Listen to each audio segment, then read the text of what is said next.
എന്നിട്ട് മനസ്സിൽ ഇങ്ങനെയൊക്കെ ആവണം ഒരു പുരുഷൻ എന്ന് വിചാരിച്ച് വിവാഹം കഴിച്ചു. നമ്മളെ മനസ്സിൽ പരിപൂർണമായിട്ടും അങ്ങനെ തന്നെയാണ്? അല്ല, കുറച്ചൊക്കെ നമുക്ക് കുറെ വിട്ടുവീഴ്ചകളൊക്കെ നമ്മൾ. ചേച്ചി, നമ്മൾ പ്രണയിക്കുന്ന സമയത്ത് വളരെ റൊമാൻറ്റിക് ആയിരിക്കും, നമ്മള് കാൽപ്പനികമായിട്ടുള്ള കാഴ്ചകളായിരിക്കും നമ്മൾ കാണുന്നതും കേൾക്കുന്നതും. പക്ഷെ നമുക്കറിയാലോ, റിയാലിറ്റിയിലേക്ക് വരുമ്പോ നമ്മൾ ഉദ്ദേശിക്കുന്ന എല്ലാം അങ്ങ് പെർഫെക്റ്റ് ആയി കഴിഞ്ഞാൽ പിന്നെ നമ്മൾ എവിടെയാ ജീവിക്കുന്നത്? ലോകത്തിലൊന്നും അല്ല. അപ്പൊ കുറച്ച് നമ്മൾ ഉദ്ദേശിക്കുന്ന ഇങ്ങേർക്ക് കുറെ ക്വാളിറ്റീസ്, എനിക്ക് ഇഷ്ടമുള്ള കുറെ ആറ്റിറ്റ്യൂഡ്, ലൈഫിനോടുള്ള ആറ്റിറ്റ്യൂഡ്, അപ്രോച്ച്, സ്ത്രീകളോടുള്ള അപ്രോച്ച്, ഇതൊക്കെ എനിക്കിഷ്ടമാണ്. പക്ഷെ ഇപ്പൊ ഇദ്ദേഹം നല്ലൊരു പാട്ടുകാരനാവണമെന്ന് ഞാൻ ആഗ്രഹിച്ചിട്ട് വല്ല കാര്യമുണ്ടോ? ഒരു കാര്യമില്ല, പാടില്ല. അപ്പൊ പിന്നെ ഞാൻ ആഗ്രഹിച്ചിട്ടും കാര്യമില്ല. പാട്ടുകാരനും കൂടി ആയിരുന്നെങ്കിലോ എന്ന് ആലോചിക്കുമ്പോ അപ്പൊ രഞ്ജനിക്ക് എഴുത്തിനോട് നല്ല വാസനയുണ്ട് അല്ലേ? ഉണ്ടോ? എനിക്കൊരു എഴുത്തുണ്ട്. എന്താണെന്നറിയോ, ലവ് ലെറ്റർ പോലും എഴുതിയിട്ടില്ല എനിക്ക്. ആകെ വായിക്കുന്നത് മലയാളം, ഇംഗ്ലീഷ് പത്രങ്ങൾ.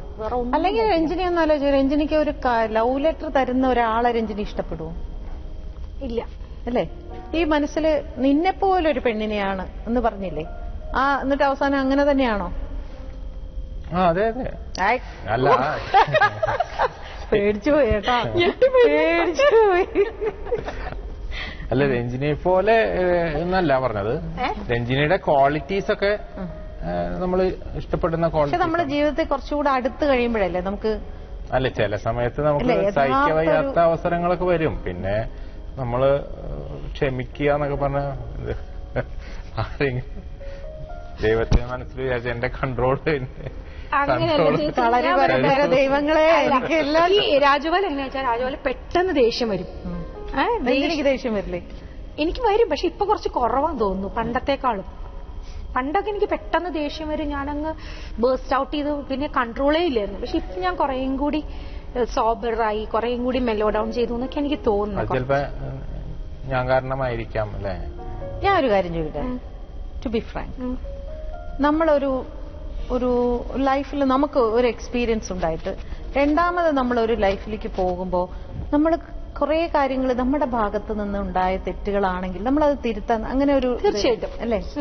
ശരിക്കും ഞാൻ കോളേജിൽ പഠിക്കുന്ന കാലത്തൊക്കെ ഇപ്പോ നമുക്കറിയാം, പഴയ സുഹൃത്തുക്കൾക്കൊക്കെ ഇപ്പൊ പ്രശസ്തരായ ചില ആളുകളൊക്കെ അന്ന് ഞങ്ങൾ ഒന്നിച്ച് പഠിച്ചവരൊക്കെ. ഉദാഹരണത്തിന് ദിലീപൊക്കെ ഈയിടയ്ക്ക് എന്നോട് ചോദിച്ചു, നീ എങ്ങനെ ഇത്രയും അടങ്ങിയത് എന്ന് പറഞ്ഞാൽ, ഞാന് ആ പഠിക്കുന്ന സ്ഥലത്തൊക്കെ അങ്ങനത്തെ ഡാഷിംഗ് ആയിട്ടുള്ള, ഡാഷിംഗ് എന്ന് പറഞ്ഞ വാക്കിന്റെ എല്ലാ അർത്ഥത്തിലും അങ്ങനെ എന്താ പറയാ, ഇപ്പൊ പുതിയ ജനറേഷന്റെ വാക്ക് അടിച്ചുപൊളി എന്ന് പറഞ്ഞാൽ കുഴപ്പങ്ങളല്ല. എനിക്ക് തോന്നുന്നു ഞാൻ ഈ 7 വർഷം PG ചെയ്യുന്നവരെയും ആകെക്കൂടി കേരളത്തിന് പുറത്തു പോയ ശേഷം ഒരു സിനിമ തിയേറ്ററിൽ പോയി ഫ്രണ്ട്സിന്റെ കൂടെ കാണുന്നത്. അങ്ങനത്തെ അടിച്ചുപൊളിയല്ലേ. പക്ഷെ കോളേജിനകത്തും ഒക്കെ ഭയങ്കര ഡാഷിംഗ് ആയിട്ടുള്ള കുട്ടിയായിരുന്നു. ധൈര്യം.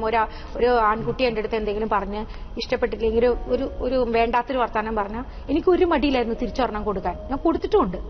അപ്പൊ അങ്ങനെയുള്ള പെൺകുട്ടിയാവുമ്പോ ഉള്ള ചില പ്രശ്നങ്ങളുണ്ടല്ലോ, അതിൽ നിന്നൊക്കെ ഞാൻ ലൈഫ് കുറേയും കൂടി മുന്നോട്ട് പോയപ്പോ എന്താ പറയാ, അങ്ങനെ അടിക്കേണ്ടി വന്ന അടിക്കാതെ തന്നെ അതിനെ എങ്ങനെ സോൾവ് ചെയ്യാമെന്ന് ചിന്തിക്കാനുള്ള ഒരു മാറ്റം വന്നിട്ടുണ്ട്. അത് നല്ലതാണോ എനിക്കറിയില്ല. ഇത് ഉദാഹരണം ഇപ്പൊ എനിക്കറിയാം, എന്റെ മൂത്ത മകൻ, അവൻ 9ാം ക്ലാസ്സിലൊന്നും വന്നിട്ടില്ല. അപ്പൊ അവൻ ആദിത്യ ഉണ്ടായ സമയത്ത് എനിക്ക് അവനെ നോക്കുന്ന തന്നെ ദേഷ്യമായിരുന്നു. അന്ന് ഏജ് അത്രയില്ല. അപ്പൊ വാശിയും, എന്തൊരു കഷ്ടമായി ഈ കുട്ടി കിടന്ന് ഉറങ്ങാത്ത എന്താ രാത്രി, എപ്പൊ നോക്കിയാലും ഇനി വിശപ്പ, അങ്ങനെയൊക്കെ വാശിയും ദേഷ്യമൊക്കെ ആയിരുന്നു. പക്ഷെ അമ്മ ഉണ്ടായ സമയത്ത്, ആ സമയത്ത് എന്റെ അച്ഛൻ സുഖമില്ലാതിരിക്കുക. അപ്പൊ ആരും അമ്മയ്ക്ക് അച്ഛനെ നോക്കണം. ഇദ്ദേഹത്തിന്റെ അച്ഛനും അമ്മയും നല്ല പ്രായമുള്ളവരാ. അപ്പൊ എനിക്ക് സത്യം പറഞ്ഞാൽ അമ്മൂനെ നോക്കുന്ന സമയത്ത് കുറേയും കൂടി ഞാൻ അത്ര വാശിയും ദേഷ്യമൊന്നും ഇല്ലാതെയും ക്ഷമയോടുകൂടി കാര്യങ്ങൾ കാണാനും. അപ്പൊ നമ്മളെ അനുഭവങ്ങളാണെന്ന് തോന്നുന്നു നമ്മളെങ്ങനെയൊക്കെ ആക്കി മാറ്റുന്നത് അല്ലേ? തീർച്ചയായിട്ടും, ഡെഫിനറ്റ്ലി.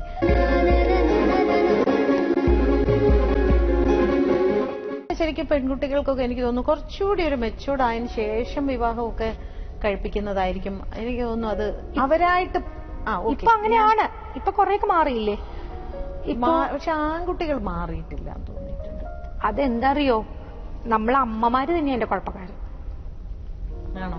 ഞാൻ എന്റെ മോനോട് എപ്പോഴും പറയുന്നത്, നമ്മള് ആൺകുട്ടികളെ വളരെ പെറ്റ് ചെയ്യുമ്പോൾ നമ്മൾ ആൺകുട്ടികള് ഒരു എക്സ്ട്രാ അറ്റൻഷൻ എല്ലായിടത്തും എത്ര എഡ്യൂക്കേറ്റഡ് ആണെങ്കിലും എത്ര കൾച്ചേർഡാന്ന് പറയുവാണെങ്കിലും ഒക്കെ ആൺകുട്ടികൾക്ക് നമ്മൾ കണ്ടിരിക്കുന്നത് ഒരു എക്സ്ട്രാ അറ്റൻഷൻ. അല്ല, അവരെ അങ്ങനെ പറയാൻ പാടില്ല. അവരെ ജോലി ചെയ്യിപ്പിക്കുമ്പോൾ അവർ കുറച്ചും കൂടി റിലാക്സ് ചെയ്തോട്ടെ, ആ ആറ്റിറ്റ്യൂഡ്. പിന്നെ ആൺകുട്ടിയാണെങ്കിൽ നമ്മൾ നിനക്ക് പുറത്തിറങ്ങി നടക്കാം, അല്ലെങ്കിൽ നിനക്ക് എന്തുമാവാം എന്നുള്ളൊരു ഇത് നമ്മളെ അമ്മമാര്, നമ്മുടെ നാട്ടിലെ അമ്മമാര്, നമ്മളതിന്റെ റെപ്രസെന്റേറ്റീവ്സാ പറഞ്ഞു കൊടുക്കുന്നുണ്ട്, അല്ലെങ്കിൽ പറയാതെ പറയുന്നുണ്ട്. അത് ആ കുട്ടികളുടെ ലൈഫിൽ വലുതായാലും അവർ കാണിക്കും. അവരങ്ങനെയായിരിക്കും സ്ത്രീകളോട് പിന്നീട് പെരുമാറുക.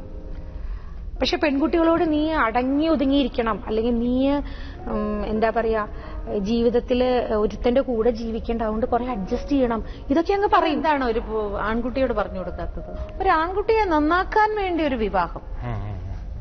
അല്ല, എന്റെ കാര്യത്തില് ശരിക്കും പറഞ്ഞാൽ സംഭവിച്ചത് ഇത് തന്നെയെന്ന് പറയാം. നന്നാക്കാൻ വേണ്ടിയാണോ? അല്ലല്ല, നന്നാക്കാൻ വേണ്ടി ഞാൻ കല്യാണം കഴിഞ്ഞതിന് ശേഷമാണ് നന്നായത് എന്ന് വേണമെങ്കിൽ അങ്ങനെ വേണമെങ്കിൽ പറയാം.